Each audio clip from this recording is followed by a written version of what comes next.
City.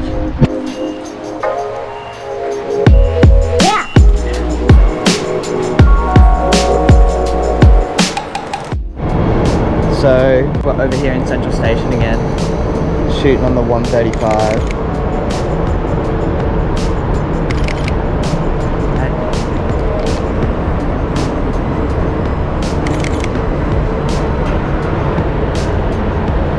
Doesn't want to focus. There we go. That's nice. Bird. Ticket. Thank you.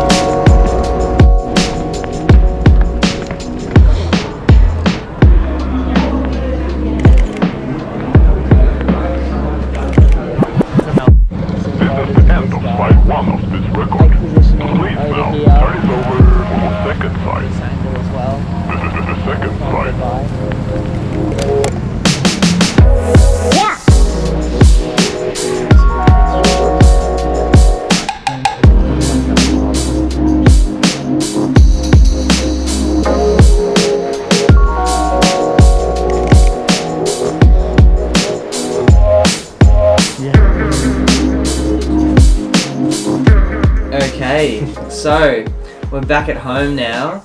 We're gonna show you guys how we edit our photos a little bit, so we can give you guys maybe some inspiration or even just some handy tips to help along the line. So bringing you guys over into Adobe Lightroom over here, that's the program that we use to edit our photos. I always like to start by bringing my exposure down a little bit, use the temperature to get a nice warm glow for my photo if it's outside, or I do like to bring the temperature down for nighttime photos to get that neon effect. The next thing I do is, not all photographers do this, a lot of photographers, they like to boost their highlights and take away their shadows to give more like exposure and greater variance in the lighting of the photo, but I prefer to take out the highlights and bring out the shadows to give more pop to my subject and a more level lighting through the photo.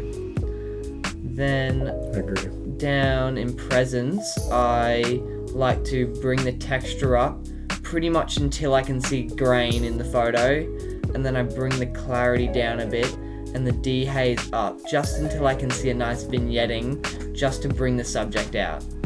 Of course, a little vibrance and saturation never hurt anybody, just bring those up there. For the tone curve, I'm not one to use it all that often, but Mitch does use a little bit more than me, so I'll pass him over to him to explain.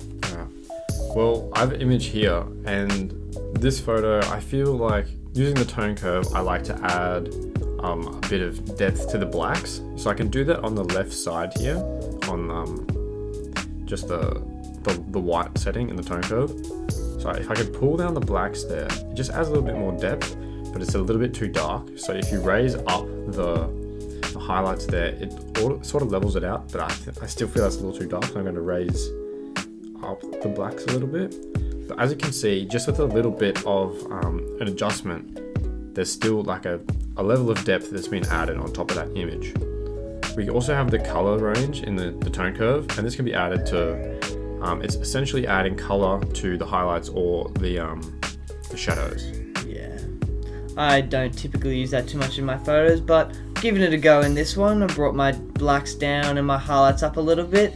It's looking good. Calibration around the bottom. Now I like to start in the bottom with the blue primary.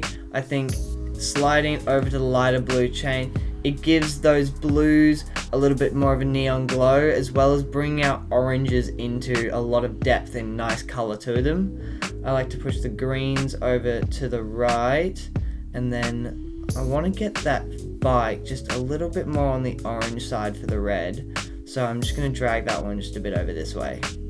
I do love to change around with color grading a little bit. Now the trick with color grading is to select two colors that are opposite sides of the color wheel.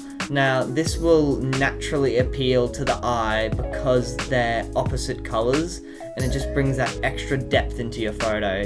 So for here I'm gonna put a little bit of blue for the road and the jacket as the shadows, and then I'm going to make that red really pop for the bike, bring in that yellow for the mid-tones for the back of the building just there.